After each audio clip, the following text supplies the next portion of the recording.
Израильская армия начала масштабную военную операцию в Сирии. Официально – ради защиты друзов. Неофициально – это новый виток ближневосточной войны с далеко идущими целями. В ночь на среду Израиль начал серию авиаударов по территории Сирии. Основные цели – президентский дворец, здание Министерства обороны, Генштаб, колонны бронетехники, а также военные базы, принадлежащие силам режима Абу-Джулани. Премьер-министр Израиля Биньямин Нетаньяху заявил, что действия Цахала направлены на спасение сирийских друзов от потенциального геноцида. По его словам, Израиль не намерен оставаться в стороне, когда мирное население подвергается угрозе уничтожения со стороны собственного правительства. Согласно сообщениям, в ходе одной из атак мог быть ликвидирован министр обороны правительства Джулани, Мархаф Абу Касра, который также занимал видную позицию в группировке Хаят Тахрир аш-Шам. Это может означать, что Израиль перешел от демонстративных ударов к точечному устранению ключевых фигур. Источники из служб безопасности сообщают, что удары были заранее спланированы и носили хирургически точный характер.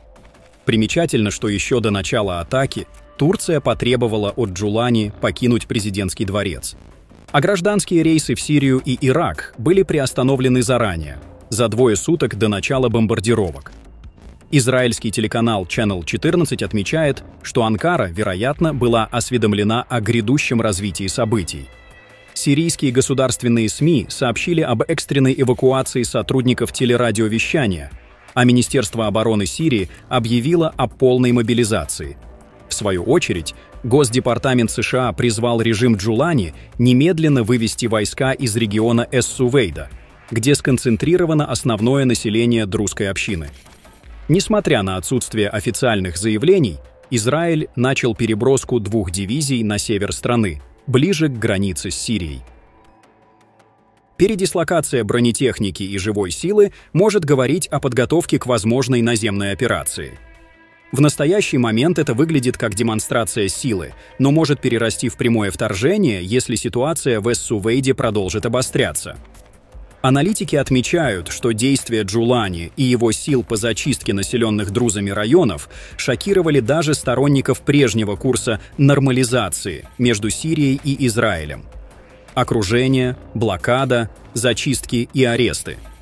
Все это создало картину этнической расправы, на которую Израиль не мог не отреагировать, особенно с учетом религиозной и политической чувствительности темы.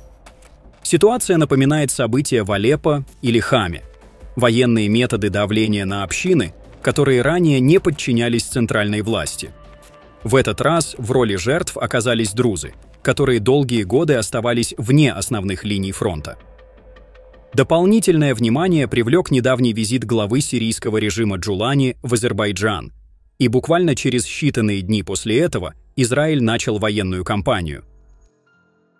В иранской прессе и среди политических аналитиков появилась версия, что Баку мог играть роль неформального посредника между Иерусалимом и Дамаском.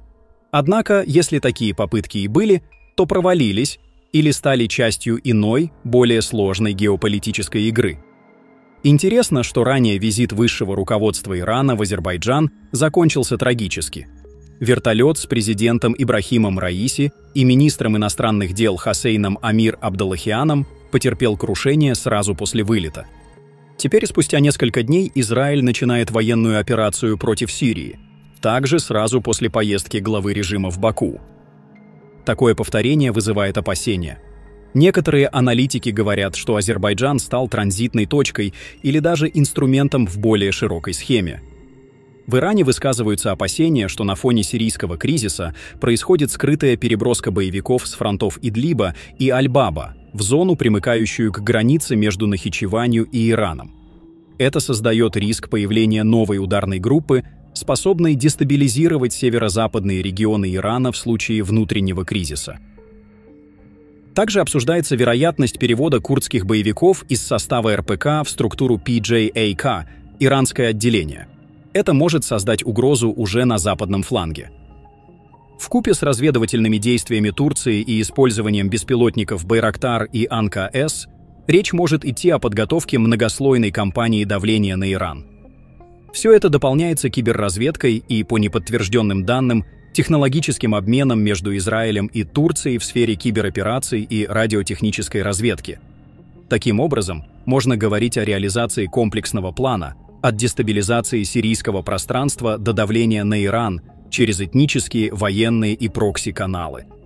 Важно отметить, что это мнение иранских экспертов, которое, мягко говоря, сильно отличается от нашей позиции. В конце я выскажу свое личное мнение как администратор канала. На этом фоне Турция заявляет, что находится в контакте с Иорданией, Саудовской Аравией, США и другими странами. Министр иностранных дел Хакан Фидан подчеркивает, что Анкара обеспокоена развитием событий в Сирии, но по-прежнему делает ставку на дипломатические механизмы. При этом очевидно, что Израиль и Турция все чаще вступают в конкуренцию на сирийском и иранском направлениях. Анкара понимает, Израиль обладает возможностью быстро менять баланс сил. Прямой военный конфликт между двумя странами маловероятен, но кулуарная борьба через прокси, экономические рычаги и разведывательные каналы уже в разгаре. Парадокс в том, что одновременно Израиль остается одним из крупнейших поставщиков вооружений Азербайджану, ближайшему союзнику Турции. При этом интересы обоих государств совпадают в сдерживании Ирана, пусть и через разные подходы. На фоне всех этих событий выделяется фигура самого Джулани, человека, которого в свое время вывели из-под санкций и считали перспективным инструментом для работы с Западом. Однако, как только он ослабил свою антизападную риторику и даже заявил, что больше не считает Израиль врагом, его начали критиковать радикальные союзники. Теперь, когда Израиль наносит удары по его дворцу, базам и колоннам, от него фактически отвернулись все – и Запад, и исламисты, и даже региональные игроки. Министр национальной безопасности Израиля Итамар Бен-Гвир прямо заявил: «Нужно устранить Джулани, отрубить голову змеи». Эта фраза вызвала бурную реакцию в СМИ, став отражением резкой перемены отношения к сирийскому лидеру. Израиль продолжает операцию по защите друзов и, судя по заявлениям, не собирается останавливаться. Удары становятся все более масштабными.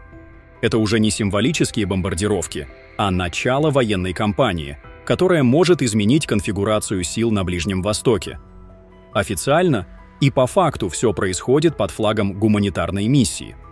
Но, по сути, это геополитическая игра, в которой решается не только судьба Сирии, но и баланс сил на всем Ближнем Востоке. Постскриптум. Теперь, как и обещал, выскажу свою субъективную точку зрения.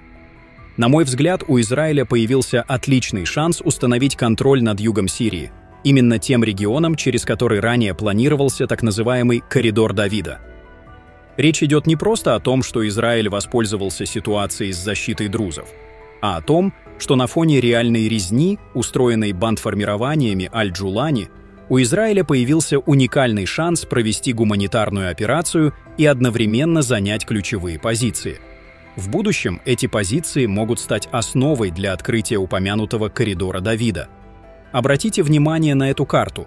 Она показывает предполагаемую автономию друзов. Теперь сравните ее с маршрутом, который в Израиле называют коридором Давида. Начальная точка практически совпадает. По сути, друзская автономия может стать воротами в этот самый коридор.